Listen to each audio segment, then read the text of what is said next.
This meeting is being recorded. Welcome back to another episode of Spiritual Teachers Podcast. With me today is Karina from One Guided Spirit. Karina has been on one of our first episodes. So this is a follow-up, episode 2 with Karina. We had so much to talk about, and in the first episode, we covered Karina's awakening journey, how when she was 10 years old, everything started to open up for her in her gifts and with her medicine journey. And then when she was in her 20s, things really started to ramp up, and Karina found her teachers. She started finding and attracting all types of different medicine people to guide her and teach her in all the ways that she facilitates today. So it's such an honor to have you on, Karina. Welcome back. Thank you for having me. Traso Kamati. Beautiful. And can you share what that means? So it's almost like thank you for having me here. It's a Nahuatl word. Yeah, from the Mexica. So it's thank you for having me.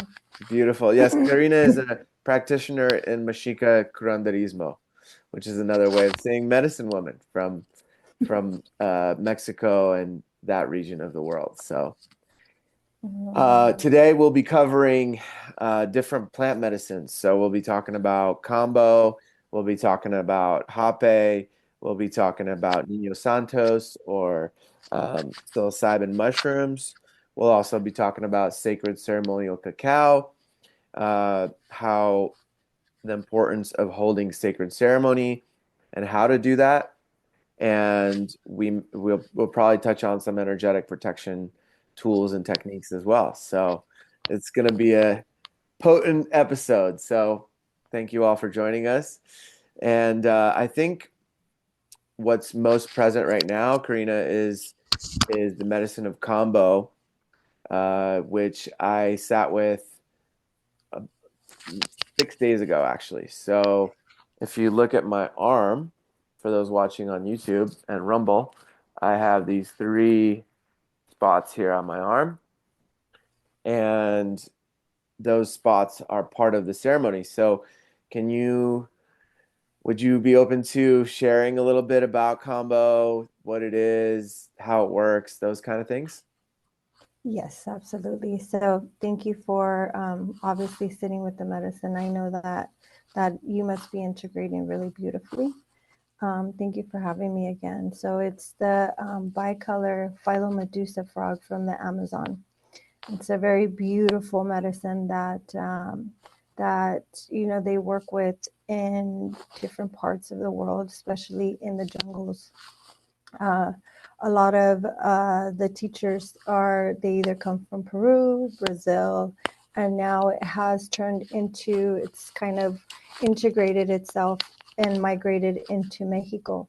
So now that, we're in the Western society, we are now learning more and more about this beautiful medicine.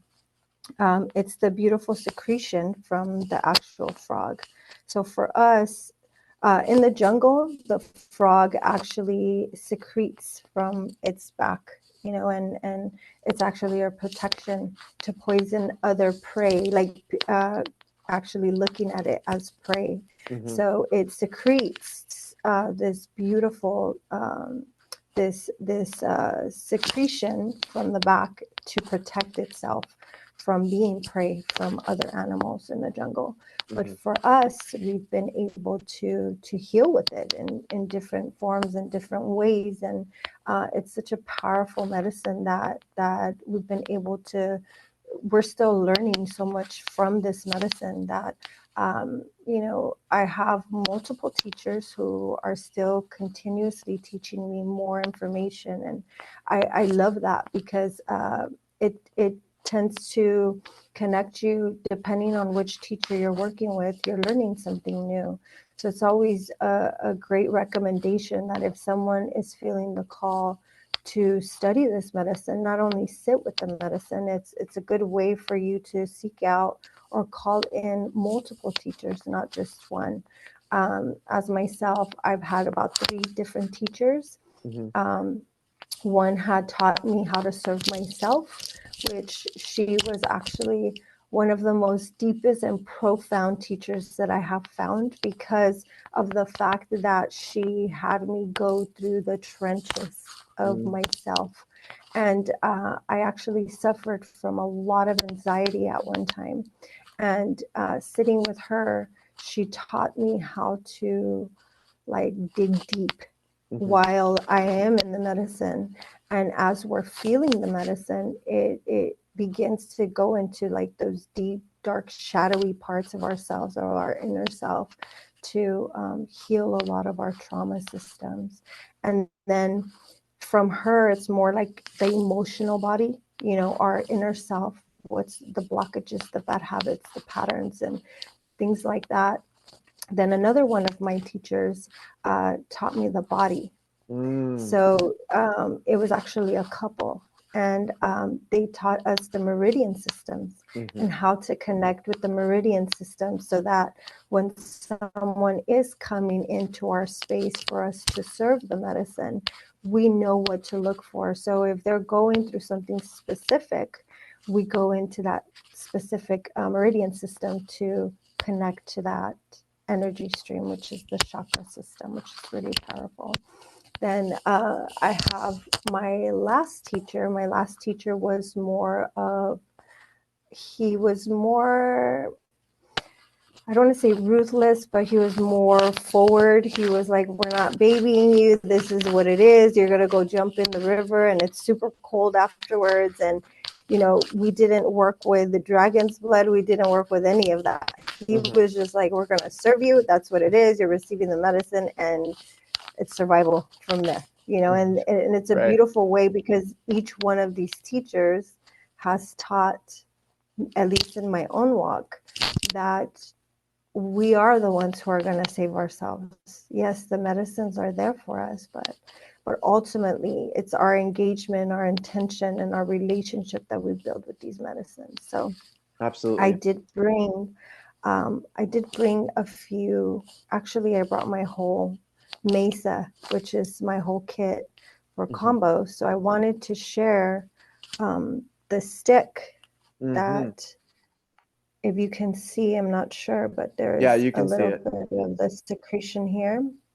The shiny part is the actual venom. Okay. And what they do is they ethically, at night, I didn't bring Sananga, which was actually one of the main components that they work with to actually harvest this medicine in the jungles.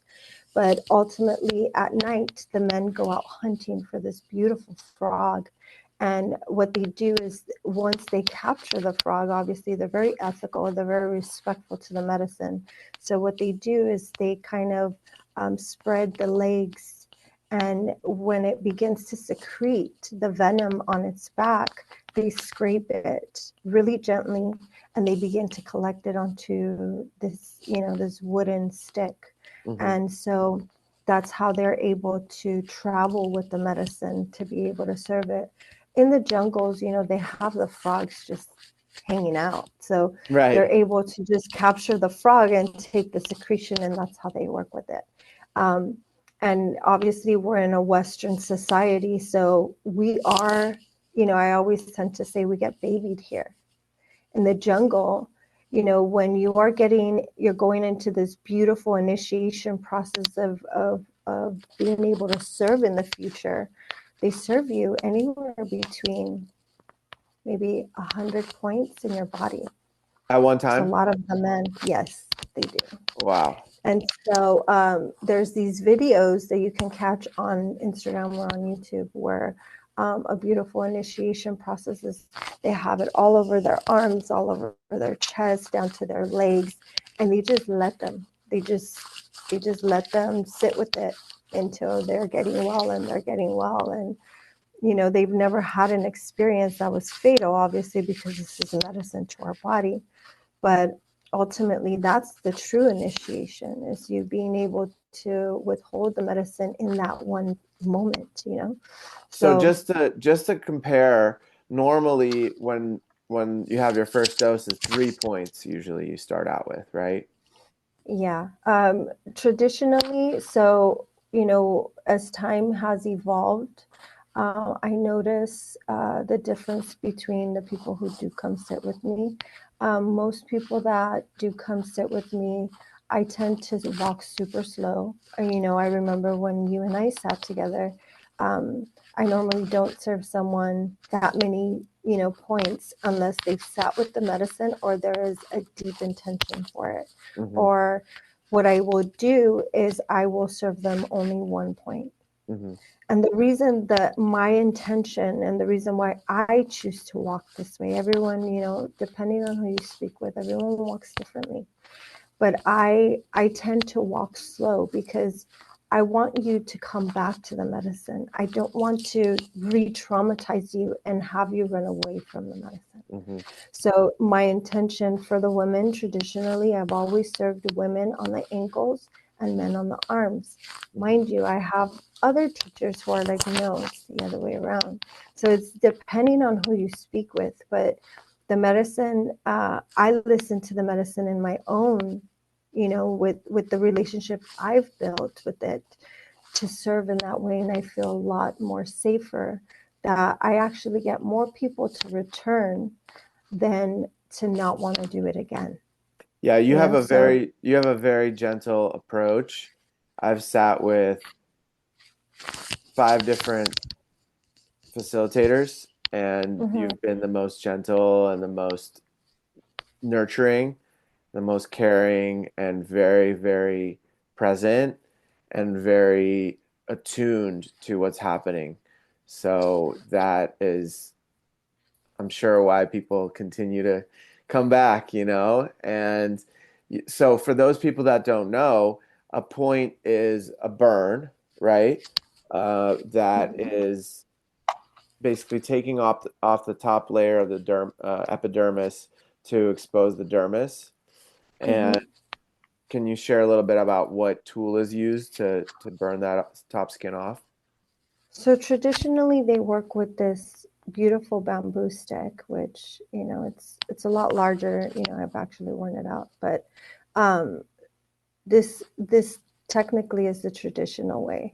Hmm. In the Amazon, what they do is they actually get a leaf. They actually grab the medicine and they just place it on there. Oh, wow. But it's evolved, so they've taught us to work with the stick to assist in making the point as round as possible and just to be able to just make it a small little, just a tab. And So then once traditionally you with a leaf, are they burning the leaf, or how do they do that? No, what they do is they actually, mind you, in the Amazon, they're very clean. So, and they're very like raw and straight to the point. So what they would do is they would utilize your own saliva and they would spit on the medicine to Hmm. make it moist, to kind of make it into this liquid. Hmm. And what it does is then they get the what they would do is they will make the point, they will burn it immediately, they will make the point, and then they would scrape it with, I don't know if it's the leaf that they scrape it with, but they tend to just scratch it off with their own finger, Okay. and then they put saliva on the stick, they grab the medicine with the actual leaf and they just kind of rub it on there. Okay, I So see. it's kind of, they still work with the stick, but most of the time, they just need to make the abrasion to be able to get to the epidermis. So Okay. um, yeah, so that's really what we do. Now we have evolved in studying this medicine and in different ways to be a little bit more gentler. Again, we are in Western society and Hmm. we tend to have different forms of reactions. So what I have noticed in the difference of working with the traditional stick is it kind of leaves you a scar that lasts a little bit longer Hmm. and it actually burns deeper, you know? Yeah. So one of my teachers has gotten us to start working with an incense stick. Hmm. So the incense stick tends to actually make it such like it's gentler. It's a lot more many times when we work with that stick, at least when I've worked with it, to serve myself, or I've had someone else serve me, I'm like, oh, like I really jump, you know. Mm-hmm. But I've noticed that with the incense stick, a lot of practitioners aren't aware of this, and it's still sanitary. It still gets the job done, Mm-hmm. and it's a lot gentler on the skin. And I've noticed that it doesn't go as deep Right. as what we would do, you know, normally with the stick. The stick, you have like a matter of seconds to make sure that you actually get in there. And if you're serving like 5 or 6 points, the stick, you're gonna have to keep burning the stick. Right. So with this guy, you just turn it on once, it turns red, and you're at it, you know, Mm-hmm. for as many times as you would like. But Mm-hmm. I tend to find it to be a smoother burn. It doesn't hurt as much, and it tends to still do the work. And in all reality, when it lasts longer. So we break up the sticks and we have many more to go, and it's very sanitary, because if there is someone who is coming with specific ailments, then we don't have to work with the same stick and throw away that one stick we have, Right. you know, because we won't be able to work with this one stick if someone comes in and has a serious ailment that they're trying to work on, you know. Yeah. And with the versus the incense stick, you either break it off or you just get another piece, which is really, it helps a lot, you know. Yeah, that's amazing. So for those that aren't familiar with Kambo, the first before you even do the burns and you set your intentions, people will drink 3 liters of water, right? Traditionally, It's about a liter and a half. liter and a half. Okay. Mm-hmm. And Yeah, yeah, it's about I've sat with people that have said a liter and a half to 3 liters, somewhere in that range. And so what was different for me on Saturday was I sat and drank yucca, which is a type of succulent, right? Like almost like an aloe plant that grows in the desert. And Mm-hmm. yucca is what they make tequila from, right? Yucca is, from my comprehension, it's more of a, they can, I think you're able to, but that's more of an agave plant. Oh, agave. Yeah, Uh, yeah. They're mhm. very similar. They look similar, right? Yeah, yeah, they do. Yeah.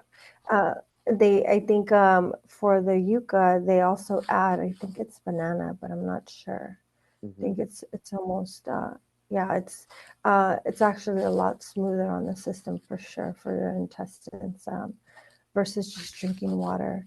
I think there's one misconception of when we're preparing, you know, we go through a fasting point, you know, to prepare leading up to the sit. And a lot of people don't really realize that a lot of the waters, people have this misconception that in every sit, you're going to get well, which is purge, you know, Hmm. through the mouth orally. And ultimately, no, there's, you know, your body is trying to let you know what you're healing, what you're processing. And water's it's a really big deal here, because when you're leading up to this, you need to be well hydrated. Hmm. um, I think a lot of people, they do drink like healthy water, like the Kangen water, and they drink all these reverse osmosis water, and they drink what is it, uh, the one that has minerals in it, like it's they Alkaline? No, spring like water. alkaline. No, there's another one. It's one that's really popular that people tend to assume that they hydrate with this, and they really purified water. Oh, okay. Purified water. Hmm. And you know, I always tell people the best water that can hydrate you, especially leading up to Kambo, is actually spring water. Hmm. Spring water is going to hydrate you. And I serve, when you're about to sit and you're going to go through the process of drinking the liquid, it's spring water that you should be drinking. If you drink alkaline, if you drink Kangen, you're not gonna get well. You're just Hmm. gonna have a really intense process where you're going to probably feel nauseous, but nothing happens, you know? And ultimately, when we sit with these medicines, especially with Kambo, the idea is to release. It's for you to connect to that intentional thought of what are you coming here to let go of, you know? So when we work with this specific water, and even when they work with yucca, it actually helps the digestive system, versus when you're when you're gonna get well and you're purging, your stomach lining constricts and it tightens up. And the idea is you want it to allow the flow to come out. You want it to heal the body versus constrict and hurt the body.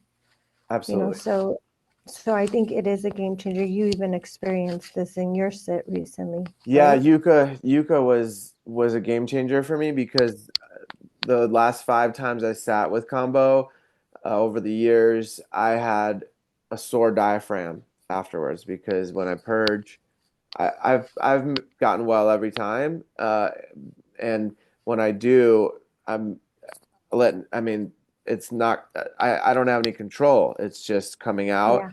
Yeah. And the diaphragm really gets sore from all that purging.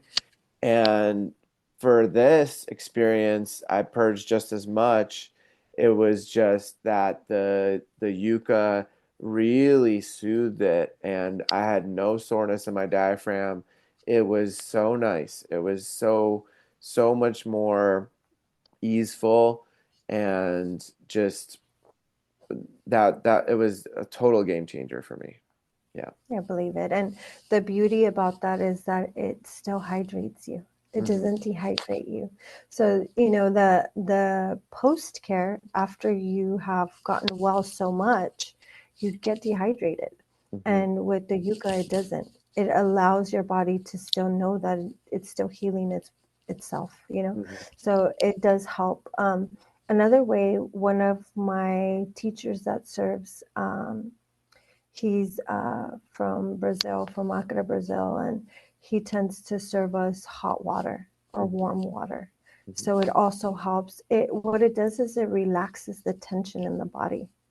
So when you are going through that process of getting well, you're not constricting so much. When you drink cold water, you can even get cramps. You know, you can get really bad cramps, and people tend to really not realize where those things are coming from. Although energetically and spiritually, it's letting us know what your process, what you're going through when you are actually going through cramps. But the idea is if you're going to have cramps, let it be because something spiritual is happening here versus the actual scientific part of it, which is the water, right? The water intake. For sure. And I just wanted to touch on one thing that I remember when I sat with you, which was probably over 2 years ago. And yeah, it was almost 3 years ago. And I remember I was having all this lower back pain. And that was one of the things that I really wanted to heal with the medicine, that was my intention. And I was still holding on to a previous relationship, different aspects of that, and I was still healing from that.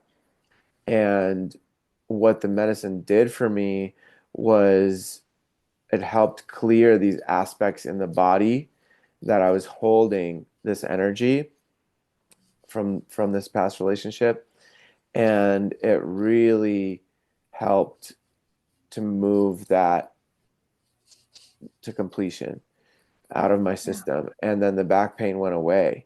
And so there isn't always a correlation with what's what's going to happen from the medicine. Like I didn't realize that back pain was correlated to that relationship, but it was a direct correlation because after I purged, there was this ease and peace around all that. So it felt really good. And I wanted to highlight that there's also aspects of the body that may be numbed out or we may not be feeling.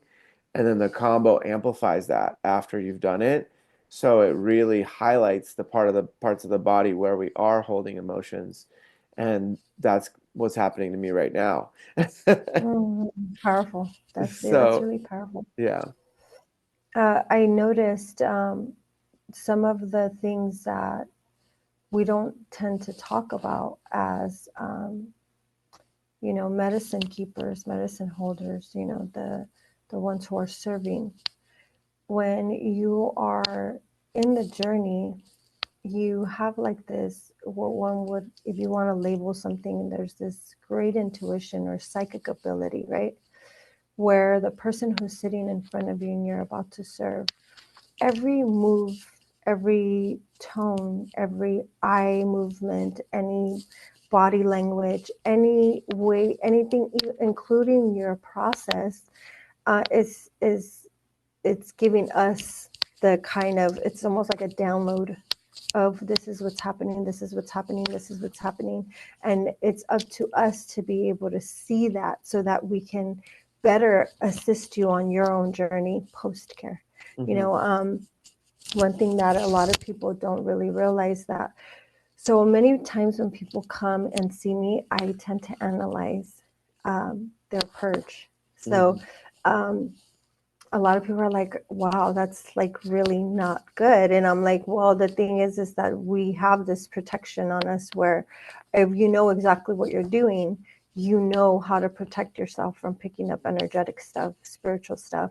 But I want to do my best to support you in your journey. So what I do is I analyze your purge, and through the foam, through the color, through everything, it shares with me what's actually going on internally versus spiritually. So when you're going through the process of you feeling the medicine, I'm able to download and see spiritually what's intuitively going on in your body. Then you're in your body, and obviously I'm speaking from my own experience and my own perception of how I serve. Mm-hmm. But ultimately, I'm getting these downloads, and then your body tends to highlight what's going on for me. Mm-hmm. And when your pain is located in specific areas of the body, it's letting me know what the emotional body or your mentality, your patterns, your habits, lineage stuff that you're like actually here to heal. It highlights it, and as you had shared that your back problem was things that you were processing in that moment. What ends up happening when we have, when we connect to the chakra system, which is a whole other conversation, but when we connect to the chakra system and we really know what each chakra is sharing, especially when someone is going through the process of healing and they're having pain in certain parts of the body, it's letting us know where there is some unsafety, what things you're not letting go of, what things you can work on, stuff like that. And it also gives us intel on being able to recognize, like in your bucket, we're able to see if your liver is damaged. We're Mm. able to see if your intestine lining, you're going through, inflammation, if you're cleaning it. A lot of people that come from alcoholism, they tend to have very, very like dark color bile in their buckets. Mm. And it kind of shares with us, even people who are vaccinated that come and sit that have been vaccinated,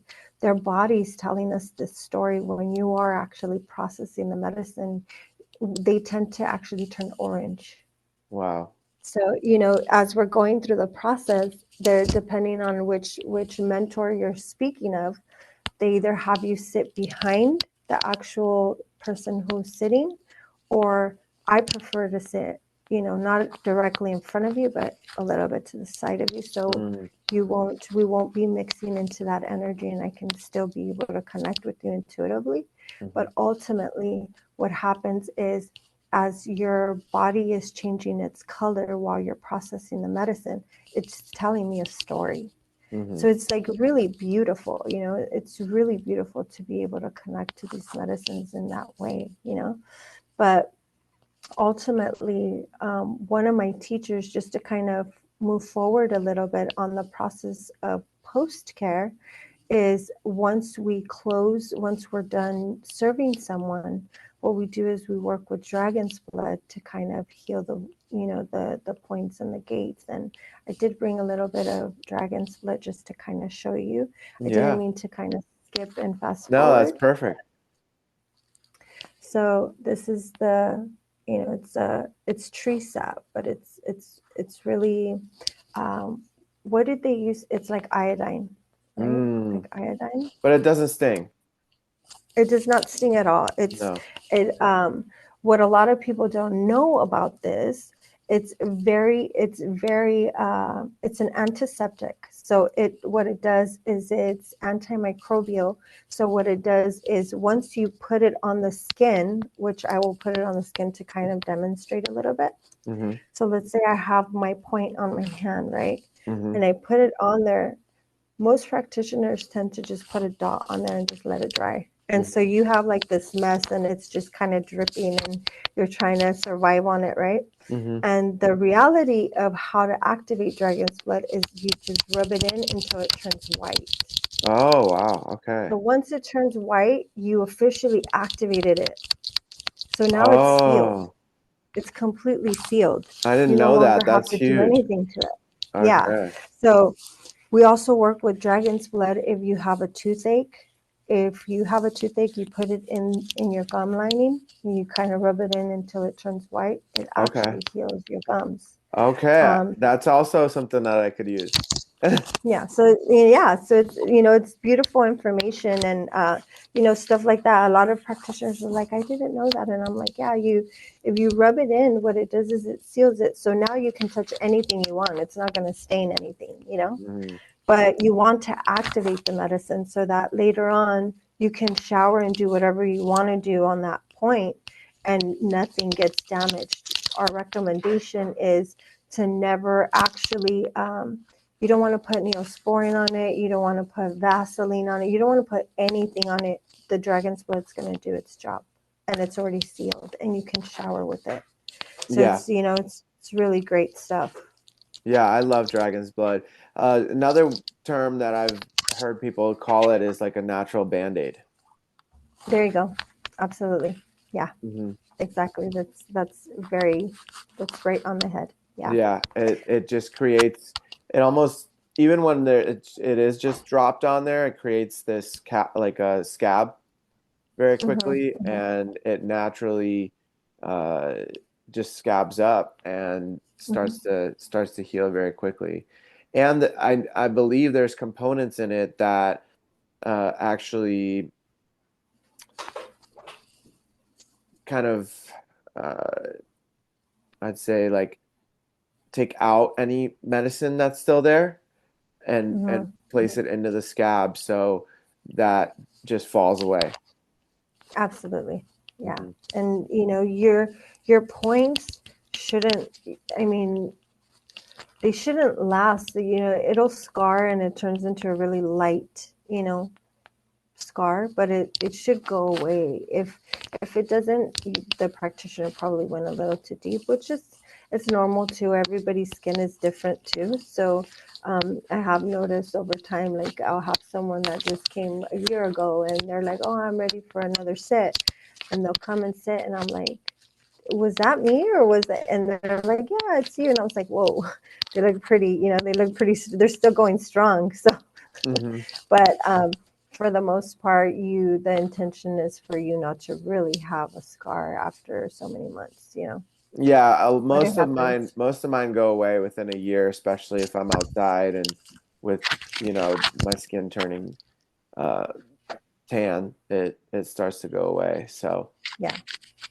That's really beautiful. So just to summarize it, basically you have an intention, somebody comes in, they have an intention, depending on that intention, the points are chosen, the top of the skin is burnt off, then the person drinks water, or before the points are put on, they drink lots of water, 1.5 to 3 liters, and then the medicine is put on. It doesn't last, it's not a very long ceremony. Usually the medicine's in the body for 15 to 20 minutes max, right? Yeah. So what we do is, depending on the person, obviously, because I only work with one gate, with one point, the first sit that you come sit with me, we test it out and see how you're managing going through the process.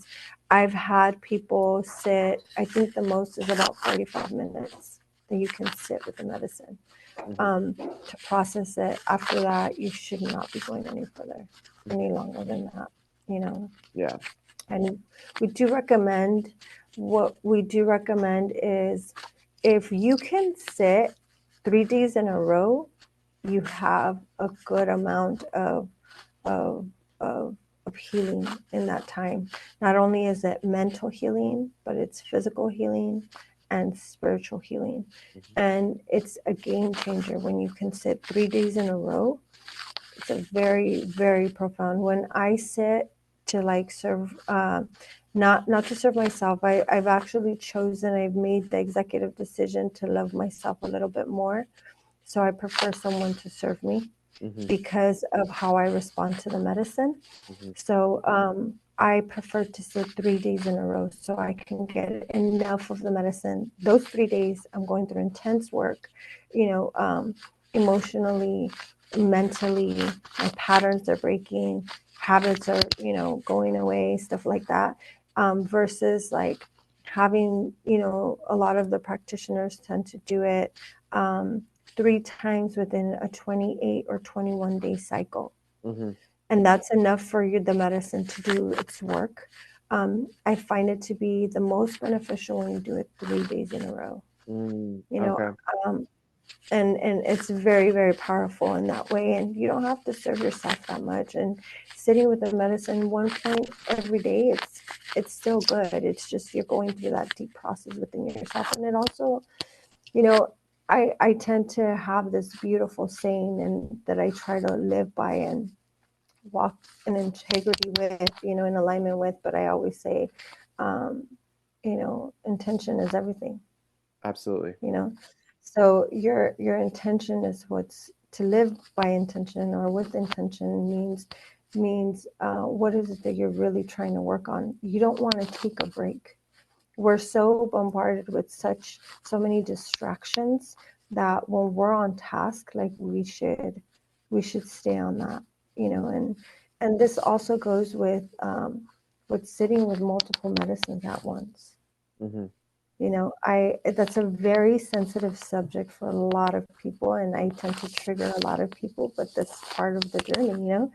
And I tend to respect the medicines. In the most medicines I work with is 3 medicines in 1 retreat.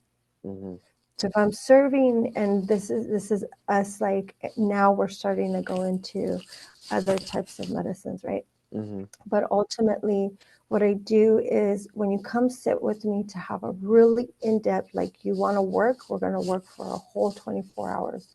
We're going to work from sunrise to sunset, and you're going to do some really good work. And so what I have learned on the journey of very beneficial outcomes and deep, profound healing has transpired when we begin. So my retreat will be from the beginning. You show up, you know, we're cleansing the space, we're preparing the space, we work with our kopal, we set the intention, and then we serve hape immediately.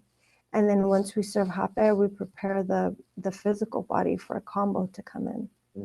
Then kambo, after kambo, we have a moment of just kind of coming back into our bodies, doing a beautiful sound bath or breath work, something to connect us back. And what I also incorporate in it is baños. So we do sacred baños to bathe you in these healing plants, so that your physical body is also going through that process of healing still. You know, while you're integrating in that daytime, the combo.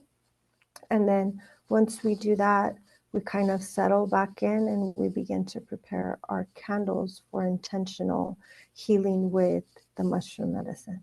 So those are the most medicines I've ever worked with in one day.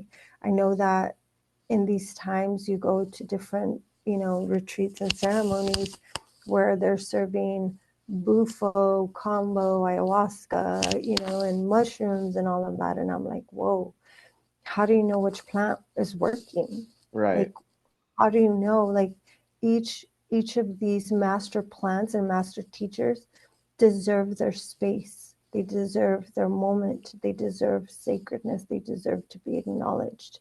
If we continue to just bombard our bodies with all like this mix of different master teachers, which one is the one who's really doing the work for you?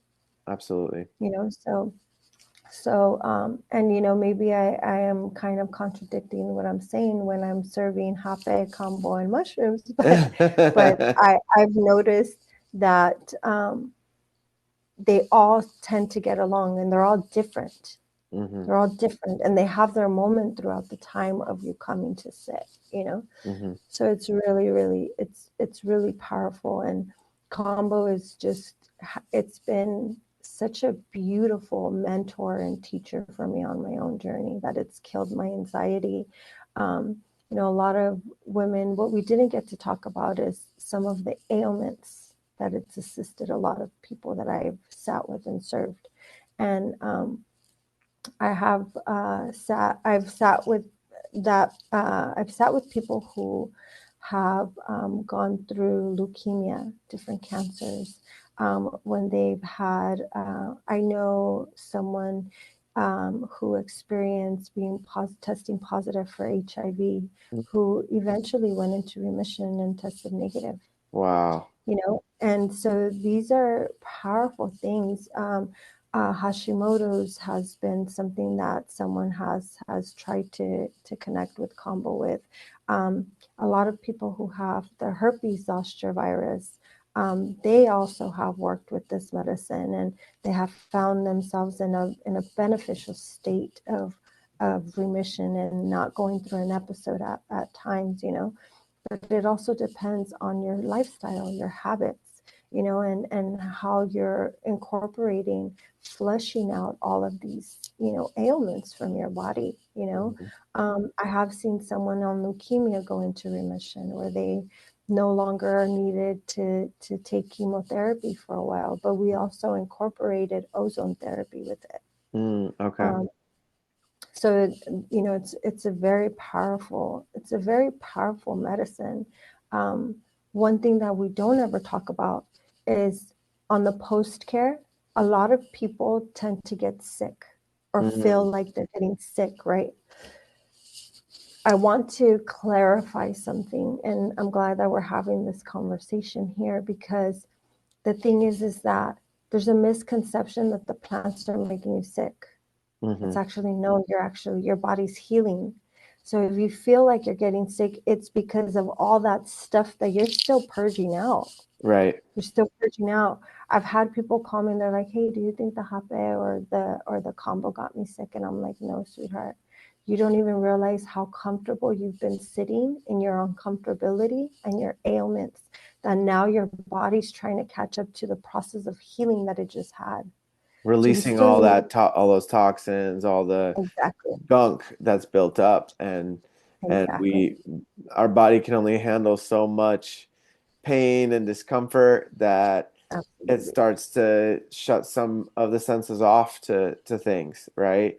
And just like I mentioned earlier, it's like different parts of my body are lighting up after the Kambo, because it's like I've been avoiding being able to look at that, and now it's highlighted, and I'm finally seeing the deeper patterns and aspects of my family lineage that have passed some of these things down to me, and so on and so forth. So it's powerful, because everything is cyclical in this life. These patterns are very cyclical, and they don't go away. They keep coming back. I mean, I've worked in physical therapy for 16 years now, or more, and the thing I would see is every 3 years the same ailment would come in. If somebody got a knee replacement, they would come back with a knee surgery in 3 years. Or if somebody injured their ankle, if they haven't worked through the energy or the emotions that were stuck there, they'll come back with the same injury. And it's pretty profound how the body holds these aspects of self that, as with the awareness that we have, it's our responsibility to heal that and to really take a deep dive and look at it. And even the people that have had the best life, they still have these aspects that need to be cleared. And even, from their lineage, from their parents, from who knows how far back. Absolutely. I get a lot of people there's a lot of people that I've come across recently that are like, but I don't have any problems. I don't have anything to worry about. And, my life is good, and I'm like, but it's still always good to keep up your spiritual hygiene. Right. It's very important. We don't even realize how much stuff we are still processing, and so, I always tell them, even if you may not come into these specific medicines, because it's kind of like, all right, you're going deep in there. There's other medicines we can work with. When we work in curanderismo, I always tell people, get a limpia. Someone, get, if you want to come close, we'll smoke. We'll do this beautiful work with smoke and Kopali, that it's a traditional way for you to just keep up, your spiritual hygiene, your mental hygiene, and your emotional body, and people don't really realize that we're always constantly picking up energy, constantly. It doesn't matter whether it's through the eyes, through the ears, physically, energetically, with our thoughts. I think a lot of people have this idea that when we're speaking, our higher self, our most intelligent self, is the one who's listening. So if, let's say, we're having this conversation, I'm receptive and I'm receiving and resonant with what you're saying, because I'm wanting to learn from you. And not only are we going through the ebb and flow of connection between us, but ultimately, when I'm sharing something, it's always, I'm trying to intentionally hear what I'm saying, so my higher self comprehends this is how we're walking. Mm-hmm. If we are walking in life and we're kind of constantly being in this victim mentality, your higher self hears what you're saying. Mm-hmm. And we're all human. We're all going through this experience. And I have my moments when I have a hard time, Mm-hmm. but I'm always very mindful to say, if I am being hard, even in expressing myself, I always come back to center and remind my higher self, I apologize. I'm going to do something different. I'm going to do better. Mm-hmm. At the end of the day, we are like that. We're all still human and having the human experience. So, but yeah, I run into people who are like, no, I don't have any problems. I had Mm-hmm. such a great, upbringing. And I'm like, but you're here. You're still here. Mm-hmm. So some people don't like to go deep, and I'm just a very deep person. Mm-hmm. So I'm like, let's get in there a little bit. I'm with you What's there really for going sure. on in there? Yeah.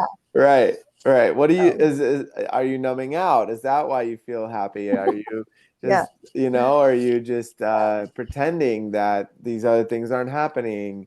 Are you Mm-hmm. are you just not, like, pushing it down, and those are the deeper questions that most people don't think about, and some people obviously do, and then that comes up, and so I'd like to come back a little bit to some of the medicines. So you mentioned Mm-hmm. Sananga. I know you don't have Mm-hmm. any present with you right now. That's okay. Basically, you had mentioned that in the Amazon, Sananga works hand in hand with Kambo, right? It does. So Sananga is actually to protect your eyes and your vision, your spiritual self, your third eye, your pineal gland. And what it does is, it comes from a root, and they prepare it into a solution, and it's an eye drop.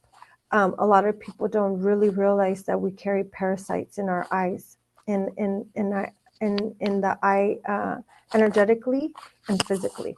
Mm-hmm. So if we realize that everything that we are seeing, whether it's a violent scene or just like a derogatory type of dense picture or something like that, we're actually taking on that energy.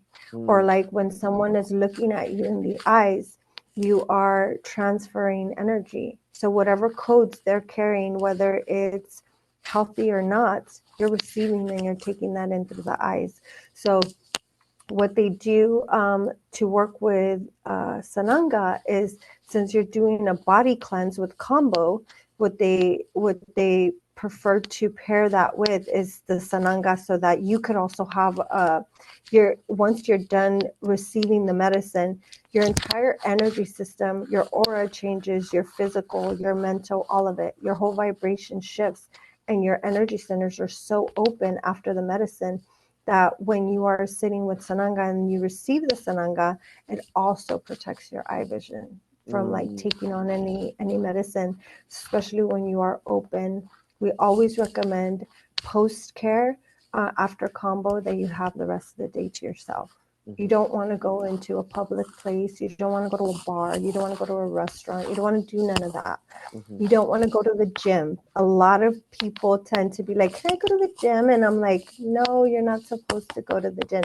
At the end of the day, these are just suggestions, but we recommend not to, because you need to preserve that energy. Mm-hmm. You need to preserve the high frequency that is trying to acclimate into your body.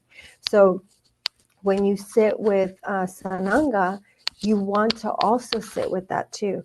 Not only does your vision start to get healthier, but you actually notice a difference. When you sit with Sananga, so what they do is they serve it on the inner corner of your eyes. And these are You eye have your drops, eyes right? closed. Yes. So what they do is you lie back, and when you're lying back, they place one drop in each eyelid, and you just kind of flutter your eyelids so that it can soak your entire cornea, Mm-hmm. correct?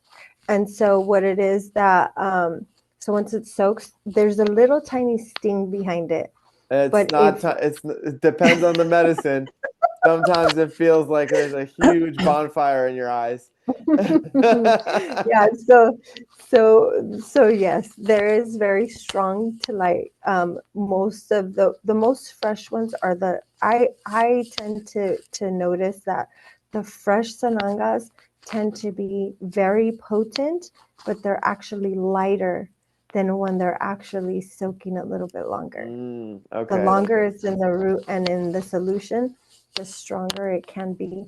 But it Mhm. can also be like if we tend to put it in the refrigerator to keep it fresh as long as possible. But if you keep it out, what it does is it does settle in, but most of it will go bad. If anything, you'll know the difference if so. Once you receive the medicine, yes, it does sting. The best way for you to process the specific medicine is to breathe. Mhm. If you don't, that's what's going to save you, the breathing. Once Mhm. you're just breathing in and out, you're going to be able to process the medicine a lot easier than fighting it. Healing isn't pretty, but imagine how uncomfortable we've been living in our lives, just comfortable in that.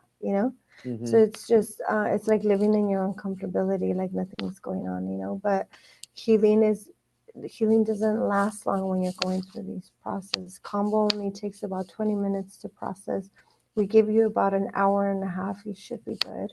You know, um, Sananga takes about maybe 3 minutes, Mhm. 5 minutes tops, 10 minutes. You're good, and you open up your eyes, and everything's just brighter. Oh yeah. In the Amazon, that's how they're able to work with it. So when they're actually hunting for the frog, they work with Sananga at night so that their vision can be a lot clearer to be able to look for the frog. So it's really Yeah. beautiful. And Yeah, and I hello. wanted to just Yep. add for I've served Sananga to several people, and sometimes there's this intensity, especially if it's the first time, because the eyes have never experienced something like this, right? Absolutely. And I've seen it where people have like something leave, like a spirit just like come off them as soon as they receive the medicine. I've seen people like reset their nervous system from it. They just Yeah. like have to it's a huge presence practice because it forces one to be in their body, and Mm-hmm. let's be honest, most people aren't walking around in their body. They're somewhere out here, right? Above their Absolutely. body. And the Sananga just forces them back into their body, and then they Mm-hmm. have to feel the things, you know? And so Absolutely. for some people, it's like a bit of a shock. For other Mm-hmm. people that have been meditating, really good at breath work, things like that, all you have to do is just stay in your center, breathe through it, and like you said, you'll cry and the tears run down the side uh, of your face, and the medicine just starts to clear out, and then within 5 minutes, 3 minutes, it's all out. So Yeah. it's really, really beautiful medicine. I really love working with it because Mm-hmm. I'm with the perspective that I'd rather go through something intense with medicine than have to deal with it in the real world, because it'll if it's not, Absolutely. yeah, if it's not addressed that way, a lot of times, not always, it manifests through my life in other ways that are more debilitating or more difficult to manage. And so we do things, we work with these medicines and with Sweat Lodge and Vision Quest, these types of things, to so that it's cleared in that space where it's controlled, it's in a very safe container, and then from that space it doesn't ripple out into our life anymore.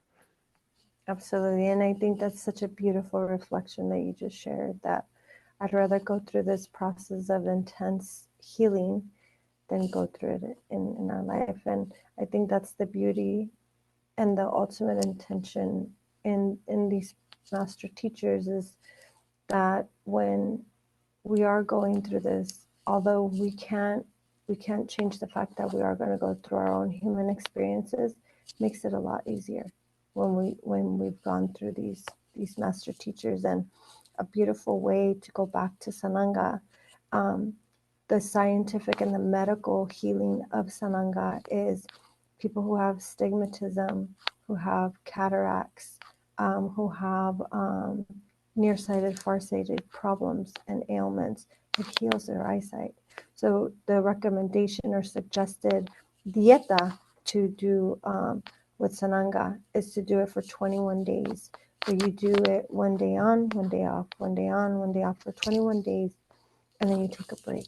Mm, And notice the difference in the changes, but you should be taking note, to recognize the changes in these. But it's really powerful medicine, and from time to time, I do get the root, and I know that the teacher is always telling me, like, you should prepare it. That's why I'm mm, here. And I'm always like, I know, but I don't know if I'm ready, so it's kind of like this thing, but ultimately, I tend to already have it in solution. So, but the medicines always show up when they know that you have the capacity to connect with them and build a relationship with them. And that's the beauty of the synchronicity, walking on this journey, mhm, is you start to notice all the coincidences become synchronicities. mhm, So there's a rhythm to this. And people who don't walk the journey don't comprehend our conversation about, um, they look at it like, oh, someone's paranoid, or why are you looking too much into this? It's not that, it's just a coincidence. And the thing is that on the journey, you come to the realization that everything is made up of a rhythm. mhm, And the one thing that's consistent is change, mhm, you know? So if you notice a sudden shift somewhere, you're like, okay, something's happening right now. Something's trying to teach me something, maybe the medicine, like a lot of the medicines, I don't sit with them often. And I do that out of respect for not only my vessel, but for the medicine. mhm, I don't run to them every moment that I'm going through something. I know that the medicine is telling me, you still need to go through your human experience. Exactly. And I think a lot of people don't really realize that if we have an addictive personality in the human existence and then you come into the spirit realm, this can be addicting too. Big time. It's a fine line. We have to walk a beautiful balance of recognizing when we are too much in the clouds. There's this moment where even in my own journey, I was too much in spirituality, way where I was like, nothing else exists. And I started to notice, I'm like, why aren't people walking the same way? And they shouldn't be doing this. And then I got sat down by the medicine. Mm-hmm. I had a journey, and one of the medicines was like, no, honey, you also need to live your human experience. You're here to explore, experience, and evolve and learn lessons. Exactly. So it's a beautiful conversation. But yeah, so I wanted um, to add something. So mhm, specifically with Kambo and with Sananga, those two medicines, when I first sat with Kambo, it is considered a warrior medicine.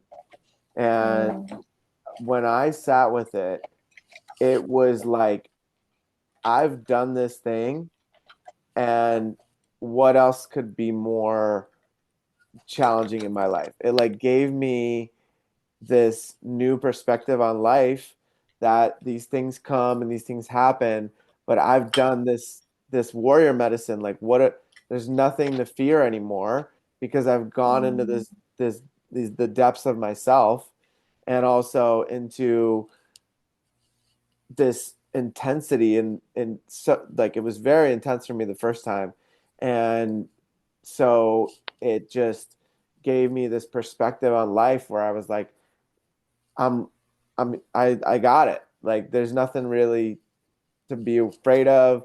There's nothing to worry right. about. I this I've done this thing that is one of the most challenging things I've ever done, and now life is, it seems so much more of a flow, of an effortlessness, once there's a comparison to something like a Kambo or a Sananga. I mean, Sananga is a different type of intensity. It's just in the eyes. But the Yeah. Kambo is like a scanning of the whole system. And then the organs all release all their toxins, and then comes out. And it was very intense for me the first time. And my intention was to clear all the alcohol and all the party days from my life. And I had been sober, I think, 5 years at that point. And I was like, all right, let's get it out. And it was just like bright yellow liquid coming out. Yeah. And it was just clearing all that old stuck energy. So Yeah. it's powerful. It's I mean, especially for men that are looking to step into their warrior aspect, I highly recommend it with a very skilled facilitator. Yeah, absolutely. I agree 100%. I think everyone is different too. And, um, one thing we didn't get to touch on before we move forward. So I wanted to share the different types of purges Okay. of combo that people have this, like when they're sitting for the first time, and the first thing they do is they go and they look online. you know we always recommend to not do that, because your experience is yours and yours alone, and other people may have a whole different type of experience. And when we're on the outside looking in, especially, we're in a different portal than they are when they're processing and going through their medicine, their healing process. And so, to our human perspective, when we're looking at someone going through a process that we're nowhere in, what happens is, in the psyche, it gives you this image where you're like, oh my God, I don't want to go through that. I hate throwing up. I hate Right. this. But ultimately, like, that's why we don't recommend to do that. But ultimately, you might not purge at all. You might end up yawning. You might end up crying. You might end up perspiring. Some people have a really, really strong smell to them, you Hmm. know, and that's you purging. That's Right. you purging in a different manner. And each one is telling us exactly what you're processing. Each one of those is a beautiful, it's like quantum physics and putting all the numbers together and letting us know this is what they're processing right now. A lot of people don't realize that when you go to the bathroom, because a lot of people, we always need to be serving near a bathroom. If you end up cleansing from not only your orally, or you end up going to the bathroom, what ends up happening is what it's sharing with us is your emotional body is under deep and major distress. You're very emotional, and there's a lot of stuff that happens in the emotional. The emotional body is connected to the intestinal tract, to the stomach lining, to the liver, the gallbladder, all of that. So and into the colon. So that's where all of our emotions get stuck at.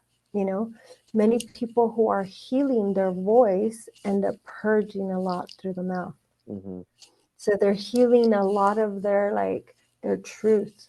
A lot of people, like if you notice, they start to the way that their voice starts to change, the way that they start to share their truth, the way that it sounds now. It sounds calmer. It's a lot more clear. It's more clarity, more grounded. So all of that entails some form of part of your emotional body and spiritual self. And so we shouldn't get stuck to one idea that because everybody talks about, oh, you're going to throw up, you're just going to throw up. That's not true. Some people actually do end up fainting. I am one of those people. Okay. My process of fainting is I go somewhere else. Right. I'm somewhere else. And because I have someone who is holding the container for me, that I completely know this person will get me out of that fire, is when that happens, immediately you should have a set protocol. The person who's serving you should have a proper protocol if that was to happen, how to bring it back. There is I've never heard of anyone, having a fatality with Kambo. There has been accidents who have been, recorded, but it's due to them serving themselves, or, it's really, or they didn't. So one important thing about before sitting with anyone, you should have an intake form. The intake form should give the guide who is going to serve you enough information that you are very transparent. That's one thing that we always tend to, as people who are serving the medicine, you got to be transparent with the person who's going to serve you. If you want us to be able to take care of you to the best of our ability, 100%, you want to be safe, you have to let us know what's going on with your system. That means Absolutely. Heart problems. We cannot serve someone with heart problems, heart transplants, anything that has to do with major high blood pressure or low blood pressure. Those are sensitive cases. If you can't let us know what's going on with you, then how are we supposed to help you on your journey? So Absolutely. people get so fixated on all right, we're just going to do the thing, and yeah, let's do it because I'm choosing to do it. Us as keepers of holding this medicine, we have a responsibility, and our integrity is on the line. I don't tell everyone yes. And they're like, oh, well, I'm going to go find someone else. I'm not doing this for your money. I'm doing this for your safety. Absolutely. If you don't follow the dieta leading up, and you're not going to listen to what the preparation is for it, or you're not going to be transparent, I can't serve you because I don't feel safe to serve you. And there's a lot of people that I've noticed, and it's an unfortunate topic to come across, but there's people who are just wanting to fill a seat. They don't have intake forms, where they just want to fill a seat. Fill a seat. Got it. Yeah.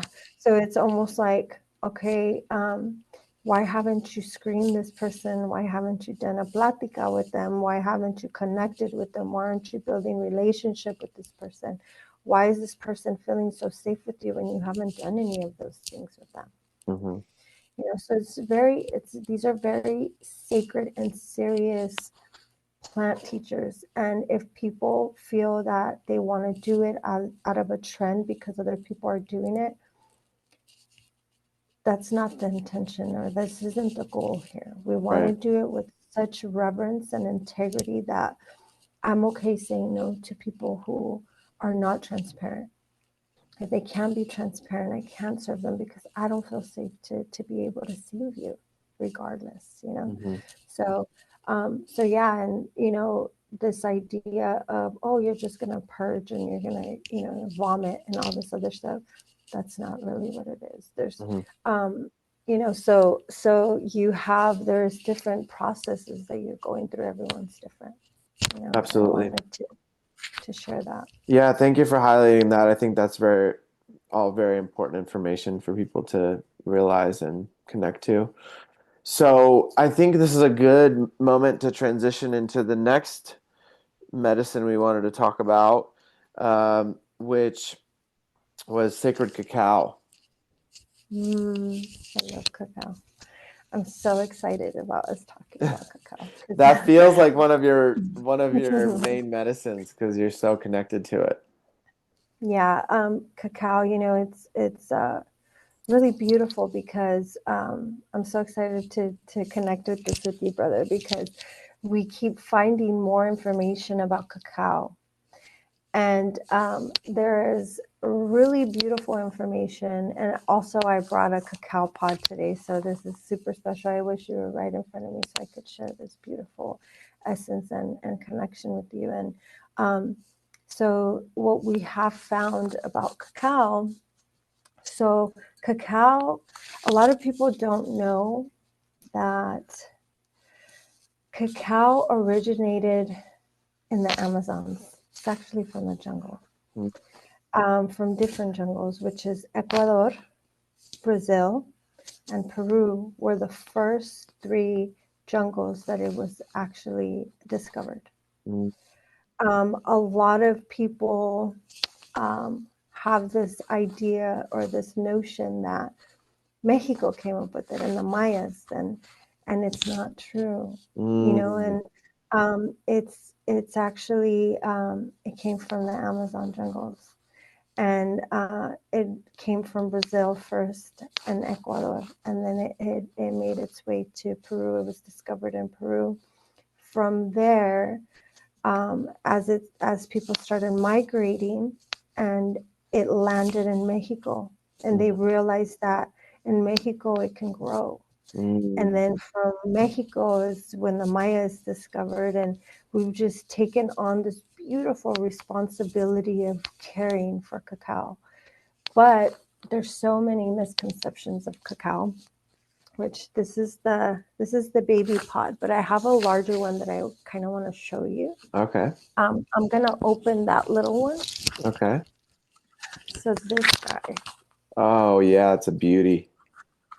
It's orange and brown and yellow for those that are listening in.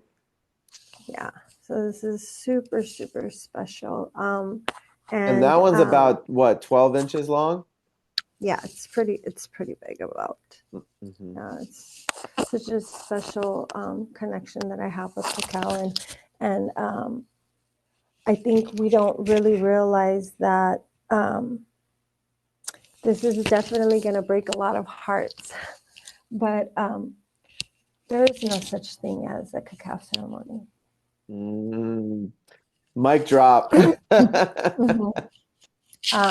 So they're coming to the realization that cacao ultimately, the way that the Guatemalans work with cacao is they actually have a fire ceremony. So cacao is traditionally meant to be an offering to the fire. Okay. And so ultimately, cacao was the connection. It's the connection from one heart to another. So the essence and the connection of cacao is really what they did in, I mean, I think the plant's been only discovered about 5,000 years. And so the story that I have been learning about and been educating myself on is that cacao is really meant to be an offering to the fire. Okay. So what happens is, so when they do the fire ceremony, the fire speaks to them in their own way. And what originated back in old times, so King Pakal, which is the last reigning king, beloved king in Mexico, they worked with cacao as currency. So Okay. it was worth more than gold. So if Mhm. you had cacao seeds or cacao, you were known as someone of stature. You Mm. were one with money. Mhm. And so, but originally what people would do is they worked with the barter system in those days. So in order for them to be able to, if they wanted to buy eggs from you or food or something, they would give you, the cacao beans as currency. And so the legend goes that in sundown, well, when you have an enemy near you, that they would sit in front of the fire, they would duke it out, they would like tell each other all whatever they wanted to say, they would say whatever, everything that they felt.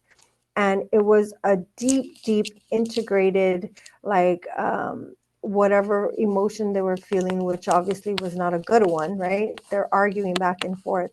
And when the sun comes up, when the sun begins to rise, they would serve cacao in this beautiful brew, how we do it.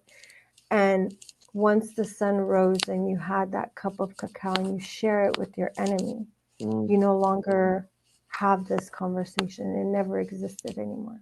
So So it's like a clearing of yeah, mhm. yeah. So the connection of you no longer having this grudge with this person, cacao has now came into the space. So now it's connecting you to the heart. Mm. So whatever transpired overnight in front of the fire, it is no longer existing because Mhm. you gave it to the fire. Mhm. And so cacao comes in, and cacao kind of is the mending of hearts, is the one who's connecting you. So when people would come over to each other's homes, they would say, I come here bearing gifts, and I bring you a cacao pod, which There it is is. Beautiful. so, so they would come and they would greet you and bring you some cacao so that we can have a heart-straining talk and a connection. And that's how we would officially work with cacao, and as time has evolved, the Mayans took on this beautiful connection and in their way ceremony, but they don't even claim it's a ceremony anymore because So it's so I have a question. In those older times, did they eat the cacao raw like you're doing yeah. right now, or would they? When was it? When was it that they started to roast it and turn it into that? Which for those that don't know, now cacao is. I mean, most people know this, but cacao is the main ingredient of chocolate. And Mhm. cacao is such a heart opener, and it's done in ceremony where people cook it down and make a beautiful cup of cacao. And it's very different, tastes very different, and looks different, and the texture is different than like a Swiss Miss or anything like that that says cacao Yeah. on it.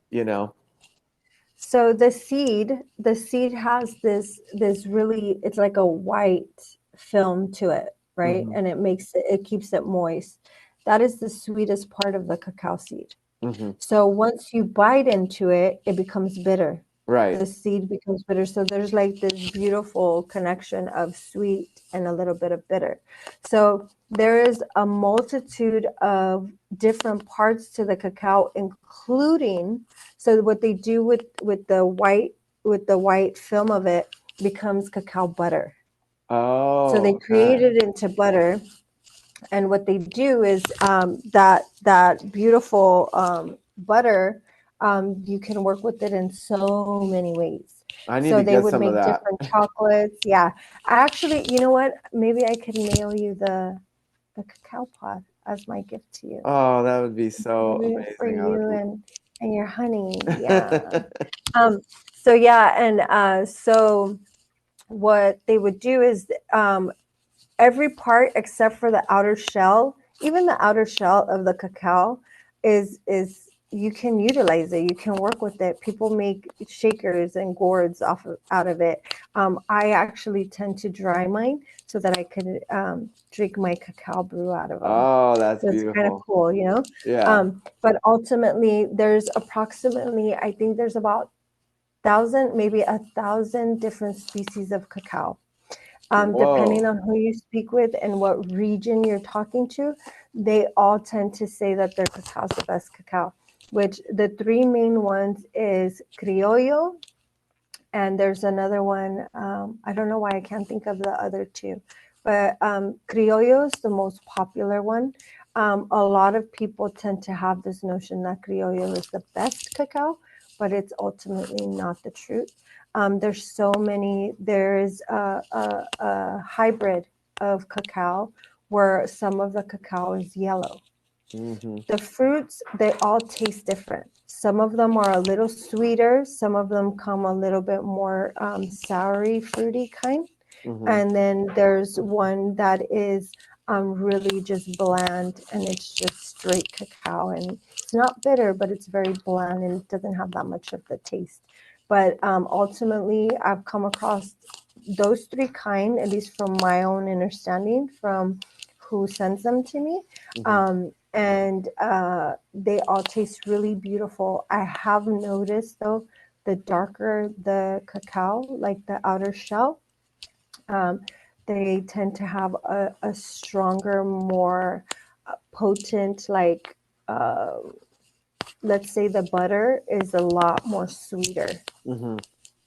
versus the yellow ones. The yellow ones that are hybrid, they tend to have more of a lighter taste to them, but they're more fruity in a sense, in an essence. But um, ultimately, yeah, there's so many breeds of cacao that no one really knows which one really is, because everyone has tended to like to explore with them, experiment with them, and in Hawaii they have amazing cacao. Oh, They're I one bet. of my Yeah. teachers.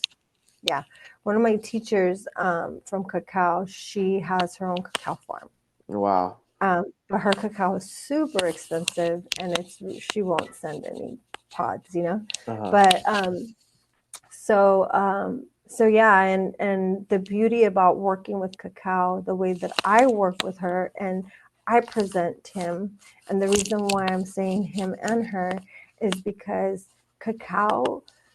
So the legend goes, from what I first had learned about cacao, is that Ekchwa was the actual god that gave each cacao her name.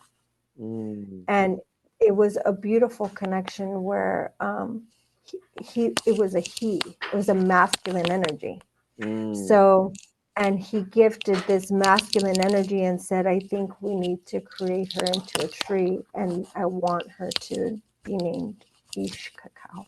Mm. But it depends who you speak with. Again, everyone has, in the Mayan cosmology, and even in the Mexica, we have so many things that we have yet to even explore in our own culture, that the legends are different, and there's just so much and such little that we really truly know of our Mm. own culture. But so it came from Ekchwa. So when I hold, a cacao circle, what happens is we're really connecting to our intention and into our heart. Mm. And the idea of connecting to cacao for us is truly to mend our hearts. You know, cacao is really meant to be a heart opener. It is meant to heal your voice, to heal your connection to grudges, to grief. People who have passed on, we work with cacao.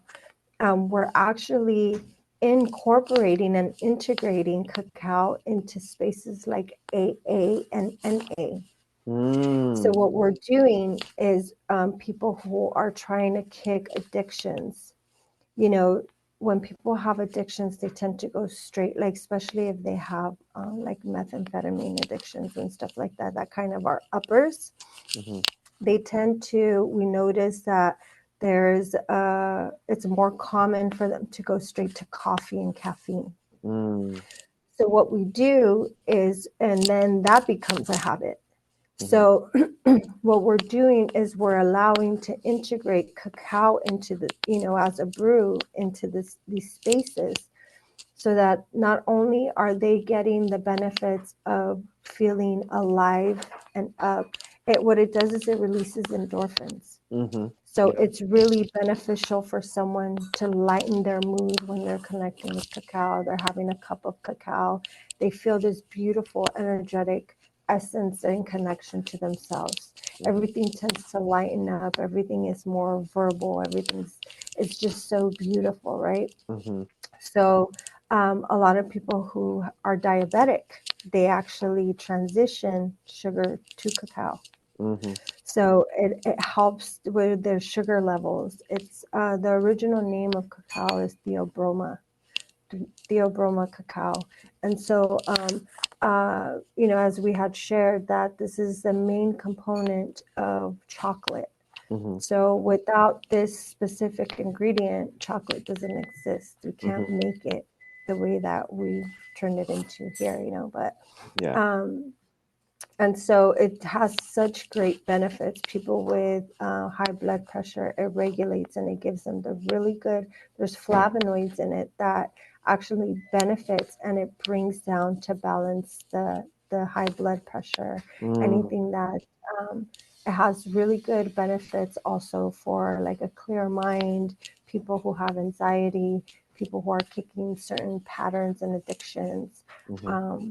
It actually helps with cholesterol levels, which is really, you know, it has such great benefits, and you can create so much. And what they do is they take the butter off, right? They take the butter off, they skin it, and they actually put that aside to create cacao butter. Mm-hmm. And then the inside, what they do is they start to toast it until they turn brown.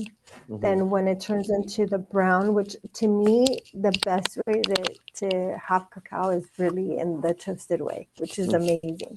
But once they toast it, they put it on a grinder, which is like a mortar and pestle, but like Mm-hmm. one of those rock ones, Mm-hmm. and they start grinding it and until it becomes a powder form. And then that's when they begin to work with it to turn it into chocolate. They start adding, you know, all the extra stuff to make it into turning it even more brown. Mm-hmm. So And I've seen yeah, it. I've seen it. Them grinding it, but it doesn't look dry. It looks like a little bit moist. So is that yeah. just it? But it's been roasted, so that's where is that the oils coming out of it? Yeah, I believe that there is a transitional stage when they're grinding it. They can add they do it's probably the butter in it Okay. that allows it, or they probably incorporate, you know, different oils in it. It does begin to release its oil and the potency in the cacao, which is, you know, um, or they can add something to it to make it a little bit chocolatey, or like to make it look like chocolate. Mm-hmm. But And then yeah, what? And then when people brew it to serve, a lot of mhm, times people have all types of recipes, right? yeah. What's your go-to recipe? So I used to love to work with it just completely just straight cacao. And Mm-hmm. it's like bitter and it's straight to the point. Let's sip on it, you know, and enjoy it. Mhm.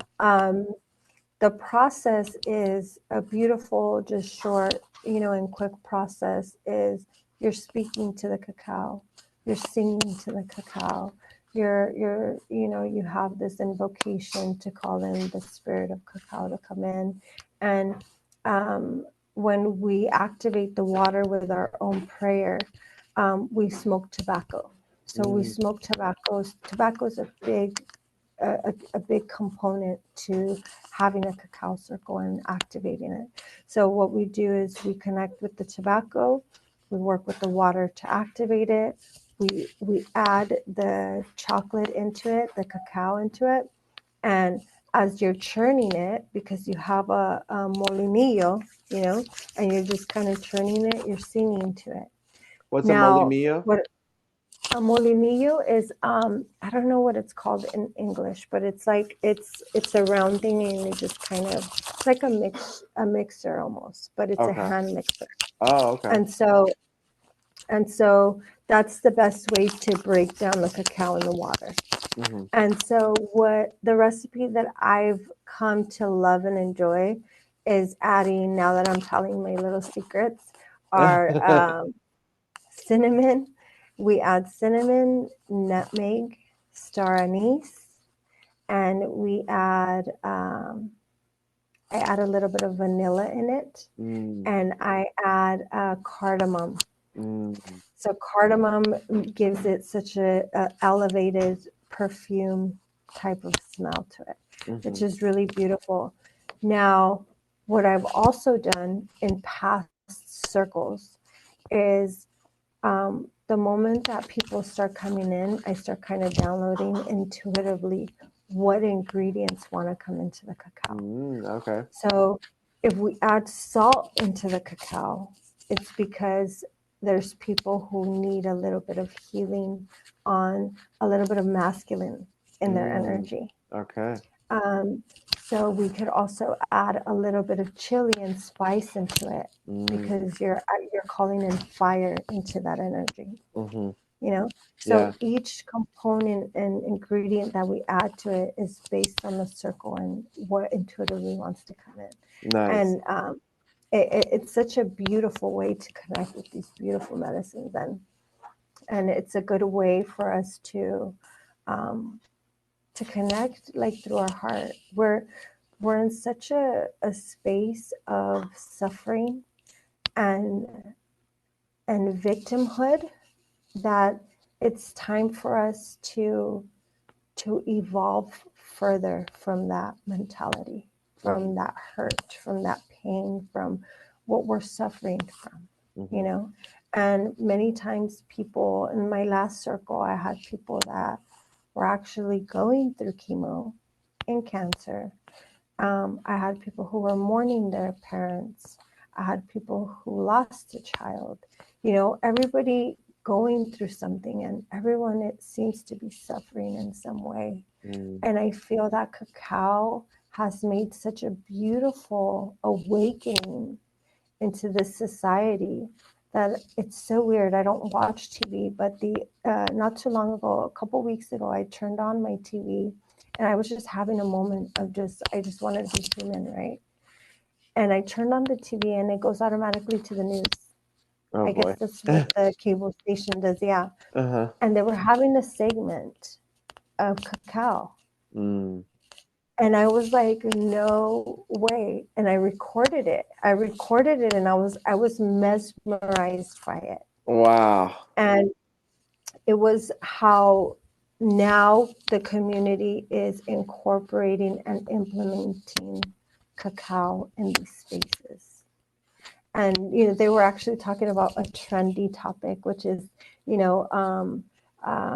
they're doing retreats of a cacao ceremony. And I'm like, there's no cacao ceremony. No ceremony. Right. But they actually, one thing that they did say was, this has barely started to come into the surface, into this beautiful trend of the 2000s. And I was like, I'm grateful to know that cacao has made such an impact, even if people are utilizing or working with this medicine to connect back into ourselves, into our hearts. We deserve that. We deserve that. And a lot of people have this misconception that only indigenous people or people of color are to serve this medicine. I've had women who have come up to me and said, may I have permission to serve cacao? And I'm like, you're asking me? Like, why are you asking me? Like, I'm not giving you permission. The medicine gives you permission to do this. You know, and if you feel it in your heart and you're going to walk in reverence and integrity, that's your relationship with the medicine. And if you know that you're really doing something good to benefit the collective consciousness, I am no one to tell you cannot do this. You know, especially cacao. Cacao is meant to be in the hearts of everyone. And this ideology of only keeping it in this one way, I feel like gatekeeping certain things is not, that's not my journey. I don't get involved in that, but I just feel cacao deserves to be in the hearts of everyone. I love that. You know, yeah. Thank you for letting me share that.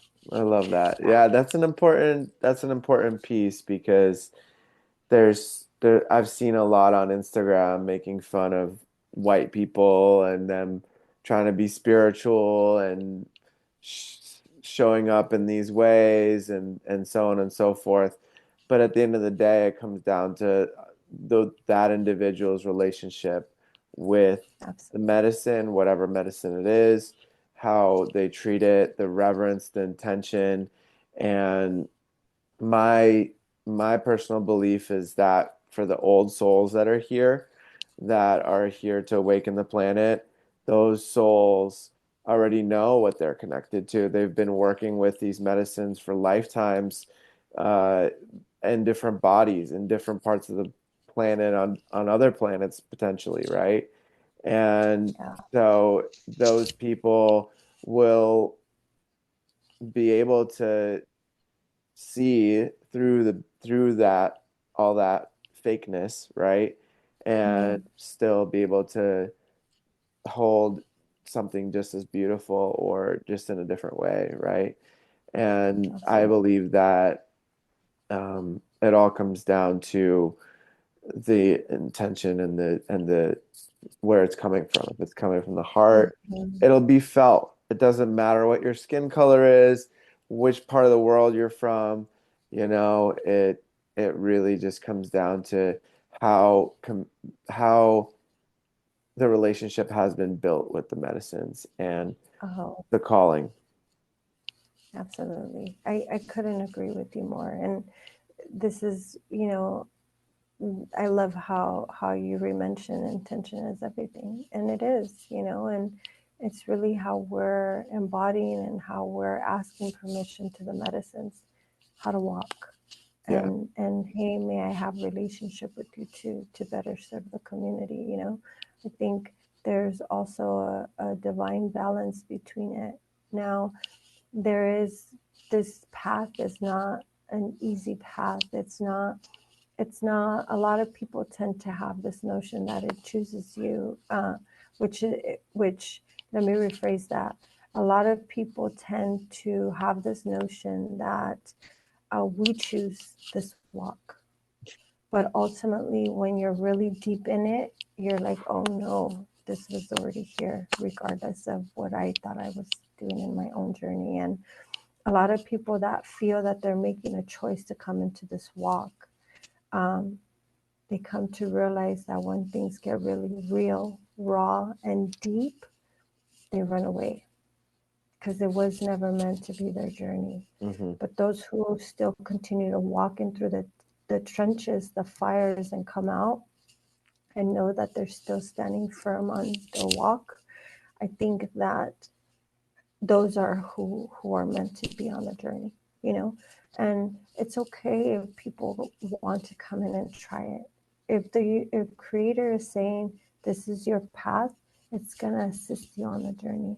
For sure. If it's not, and it was just a point of you to come and explore and experience and then walk away, that's okay too. Mm-hmm.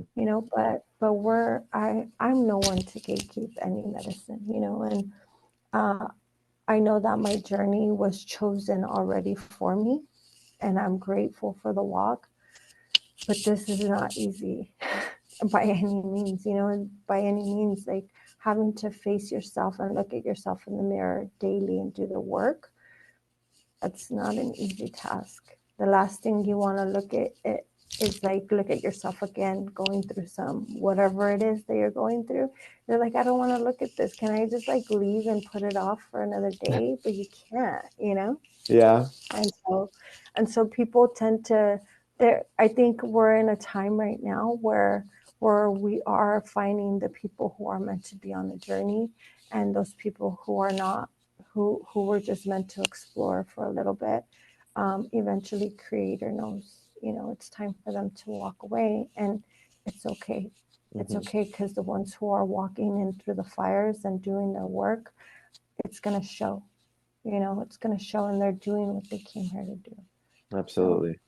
And I there's hope. and there's so many different paths to get up the mountain, Absolutely. and what I found is that the people I've met many elders that are, I consider them true elders, right? The ones that have been Hmm. on these paths for many years, 20, 40, Yeah. 60 years. Those Hmm. people sometimes, when they're so committed to one specific way, Hmm. it doesn't always give them the full scope of the healing that they need. And Absolutely. I've met elders that are like, I've been doing this for so long. How is this still happening for me? And I don't say anything, but in my mind I'm thinking it's because there's so much more that can help, that works simultaneously, that can be enmeshed, and that can now, with the internet and with everything accessible, there's so many ways to find resources and healings and Hmm. facilitators of all kinds and all sorts. And I think I encourage everyone that's listening to try the different yogas, to try the different medicines, to try the different uh, meditations, to try the different, you know, different journeys on different parts of the world, and traveling, because there's so much out there, and the Hmm. soul knows, the individual's soul knows what's meant for them, and it will guide you. Yeah, absolutely. Absolutely. It's just a beautiful remembrance, To touch on that note, I have a mentor.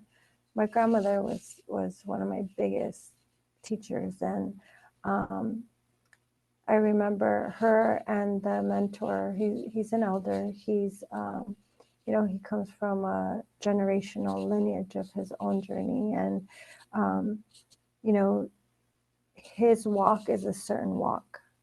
And as I have evolved, he tells me, that your journey is one that's different. You were meant to explore a lot of other teachers that we didn't explore, Hmm. because your medicine is different. And I remembered when my grandma was still here, in the human existence, she would tell me, go explore and find your teachers. Hmm. She would be like, you need to go find your teachers. I And I'm love like, that. but you're my teacher. I want to I be feel with emotional you. about And that. yeah. And I would be like, but I want to be with you. And she's like, I don't know everything. Mm. You're supposed to have a lot of teachers. Your journey is different. And she's like, I'm not going to be your only teacher. And she hasn't been. And to all of my teachers that I represent in my own walk, I hope and I wish, and my intention is that I am walking in the reverence of a walking embodiment of what they have taught me. You are. And I'm not only representing myself, I am representing all of my teachers that have walked with me. And I hope that I'm doing an amazing job, so that, I of course I'm human and I have my moments and stuff like that, but I always want to lead with reverence to know that when they have taught me, it has never gone in vain. I took it serious, and I'm doing the best that I can, and I am representing them. So beautiful. and it's beautiful because I could feel my grandma here where I'm at. So I'm in a different job site today, Mm-hmm. and I have an elder here, and my grandmother, actually, there's pictures of my grandmother and my aunt here, who are now my ancestors. And it's just, I felt them since I walked in. I felt them since this morning. And they're like, it's beautiful because before I had asked for permission to connect with your energy so that we can flow in divine alignment with our connection and be able to do this. And I asked them, I know you're going to be present. And as soon as I walked in, I seen their pictures. So they're always here, and when we talk in the way that we walk, I think it's really powerful because I can see her like, I told you were going to be something, and regardless if I'm nothing to the world, I'm something to me and her, So it's really, it's really beautiful. Yeah, Thank and you for I think your grandma would be very proud of you, of the woman that you are and that you become and that you're evolving into. So yeah, I just wanted to reflect that to you. I received that with so much humility and love. Thank you. And thank you so much for all of the beautiful teachings and the beautiful sharings today. And I think that we covered a lot. Yeah, we can definitely talk for a we, long time, you and we could do another 4 episodes if we wanted to.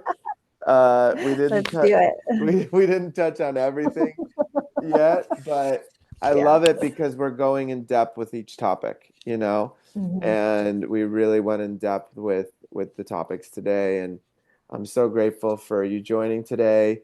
And and maybe next time we'll do a live episode when you're out here in Vegas visiting your family. That would I be think that would be great. really beautiful to do. So Yeah. we'll have better sound quality and we'll have better video, all the things. So Yeah. uh, Karina, thank you so much for joining on today. Until next time, love you so much. Mateo. Aho.